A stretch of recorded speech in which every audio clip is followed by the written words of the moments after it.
Jair Bolsonaro entrega a pré-candidatura à presidência da República para Flávio Bolsonaro. Bom, gente, acho que está mais do que claro que, mais uma vez, Bolsonaro reafirma o seu compromisso de manter Lula e o PT no poder. Se existia alguma chance de algum candidato bolsonarista vencer as eleições, esse candidato bolsonarista seria o Tarcísio. Se existe alguma chance de um candidato bolsonarista passar a maior vergonha possível dentre todos, Caiado se saísse com o apoio do Bolsonaro, Zema se saísse com o apoio do Bolsonaro, Ratinho se saísse com o apoio do Bolsonaro, com certeza teriam mais votos do que Flávio Bolsonaro saindo com o apoio do Bolsonaro. O sujeito que teve que fazer o próprio pai vender o governo pro Centrão, pro PT e pro Supremo para salvar dos seus escândalos de corrupção, da Copenhagen, de lavagem de dinheiro, da rachadinha, da compra de mansão e por aí vai, seus negócios esquisitos na sua suposta advocacia. Esse sujeito é o pré-candidato à presidência da República de Jair Bolsonaro. Jair Bolsonaro, mais uma vez, firme no seu propósito de manter o PT no poder. Espero que dessa vez a direita bolsonarista aprenda que não tem como a gente tirar o PT do poder com Jair Bolsonaro sendo líder. Não existe a menor hipótese de derrubar o PT sob orientação de Jair Bolsonaro. Jair Bolsonaro presta um serviço ao PT com a sua burrice e o seu rabo preso. Vamos falar sobre isso logo depois que você se inscrever no canal, clicar no sininho para receber as notificações, deixar o seu like. E falando sobre o Supremo,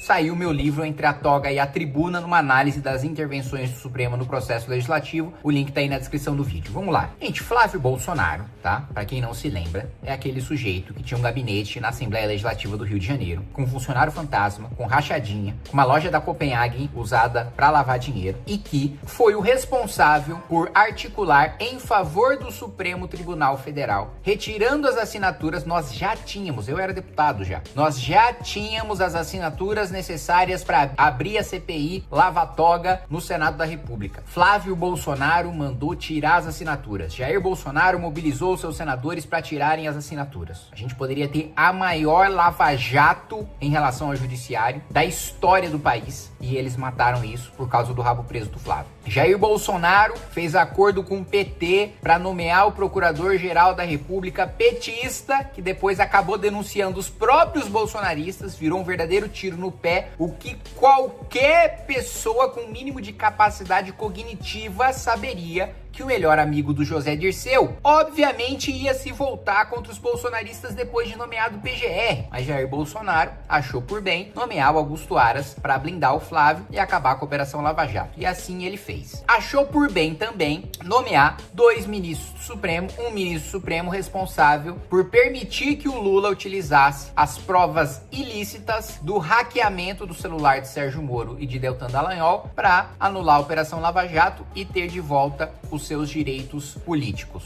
Isso é sempre bom ressaltar. Lula não teria disputado as últimas eleições se o Bolsonaro não tivesse nomeado Cássio Nunes para o Supremo Tribunal Federal. Entendam isso. Vocês podem amar, idolatrar o Bolsonaro, nada disso muda os fatos. Nada disso muda que não fosse a atitude de Jair Bolsonaro, Lula jamais seria presidente. Depois, ele ainda pega um projeto que era para endurecer o enfrentamento ao crime, que era o pacote anticrime do Sérgio Moro, e sanciona o juiz de garantias de Marcelo Freixo para paralisar todos os processos criminais no Brasil inteiro, desde o sujeito que furtou um sabonete até o estupro, o homicida, o esquartejador e até o rachador. Para defender o seu próprio filho, ele cria a figura do juiz de garantias. Depois, ele afrouxa a lei de improbidade administrativa. Depois, ele tenta aprovar a PEC da impunidade, em que o deputado não poderia ser preso nem em flagrante de crime inafiançável. Então, nem se eu fosse pego torturando uma pessoa, eu, enquanto deputado federal, não poderia ser preso se a PEC da impunidade tivesse sido aprovada, e eu lutei para barrar quando os bolsonaristas queriam aprovar na legislatura passada.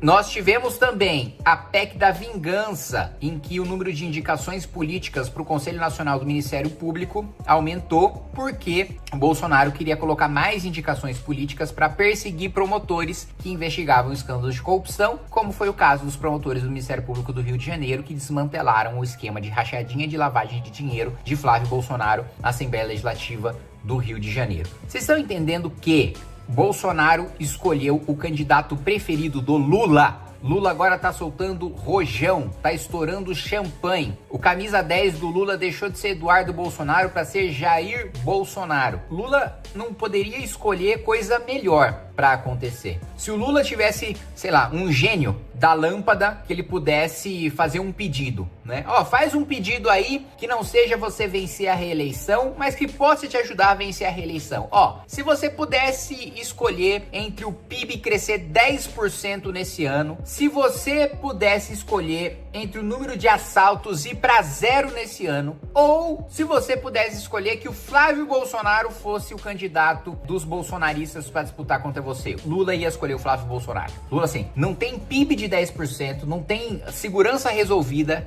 que desse a reeleição mais certa pro Lula do que o Flávio candidato. Sabe qual que é a boa notícia? Sabe o que me anima? Saber que nós temos um pré-candidato à presidência da República que vai arregaçar o Flávio Bolsonaro nos debates, chamado Renan Santos. Ainda bem que nós temos Renan Santos. Por quê? Se a representação da direita no debate nacional fosse o Flávio Bolsonaro, a direita ia sair como corrupta, frouxa, de rabo preso. Vamos lembrar, Flávio Bolsonaro foi contra o impeachment do ministro Alexandre de Moraes. Flávio Bolsonaro, enquanto o pai estava sendo preso pelo Supremo, foi contra impeachment de ministro. Coisa. Ele também fez nas afirmações deste fim de semana uma defesa do impeachment do ministro Alexandre de Moraes. O senhor endossa? Olha, vamos por partes. Eu, primeiro, sempre que eu puder, eu vou buscar sempre o diálogo. Não acho que o caminho de fazer impeachment de ministro é o que vai resolver o problema do Brasil. Eu sempre acreditei, e eu continuo acreditando, Rosiane, numa autorregulação do próprio Supremo. E eu acho que essa é uma excelente oportunidade para que o Supremo tente retomar as rédeas da corte, parar de ser toda hora sugada para dentro de uma discussão que não é institucional, relativa apenas a um ministro, para que as coisas voltem à normalidade. Só vão voltar à normalidade quando esses inquéritos todos forem arquivados.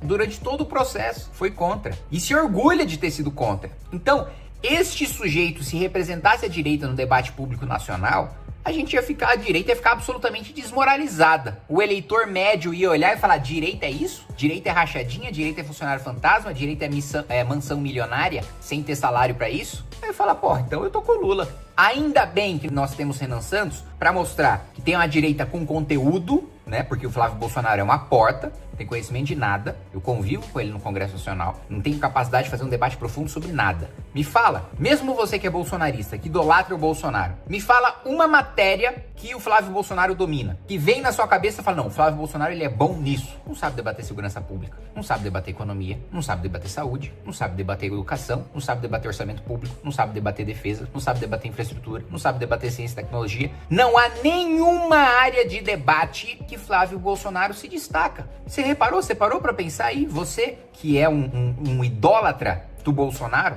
parou pra refletir que você é incapaz de pensar um tema em que o Flávio Bolsonaro se destaque? Porque não existe. Então ele não tem a profundidade. Ainda bem que nós temos o Renan Santos com o melhor programa pro país no livro amarelo do Partido Missão. 2, não tem coragem. Quantos discursos duros e incisivos vocês viram saindo de Flávio Bolsonaro? Nenhum. E não é só porque ele tem rabo preso, é porque ele é covarde também.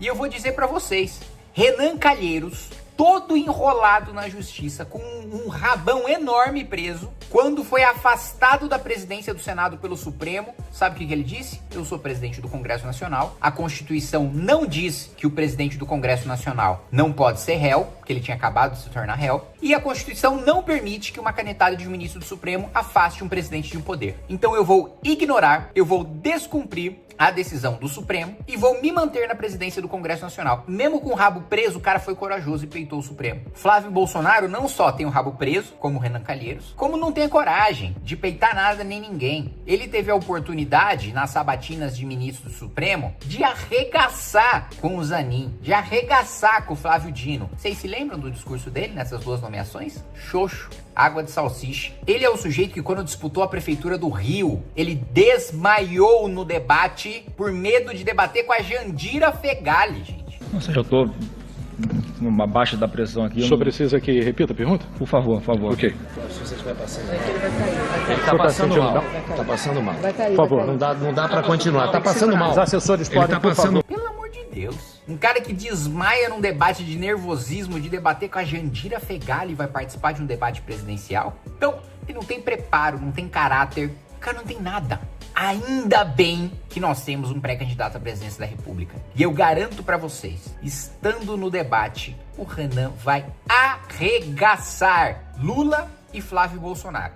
Anotem o que eu tô dizendo. Muitas pessoas vão falar, é piada, 2%, não sei o quê. Ninguém acreditava que o Lula ia ganhar a eleição no começo. Ninguém acreditava que Jair Bolsonaro ia ganhar a eleição no começo. Na Prefeitura de São Paulo, ninguém acreditava que o João Dória ia ganhar a sua primeira eleição. Então, assim, é muito comum quem ninguém acredita acabar vencendo. E esse vai ser o caso de Renan Santos. Quando isso daqui a exatamente um ano, quando Renan Santos estiver eleito presidente da República, vai parecer óbvio. Porra, é claro que um cara mais preparado, mais corajoso, um outsider, iria vencer a presidência. Agora, neste exato momento, quando eu tô falando isso, gravando esse vídeo, dia 5 de dezembro de 2025, parece loucura pra quem é de fora e não tá acompanhando de perto o MBL e o Partido Missão. Daqui a um ano, você vai ver quem que é o louco.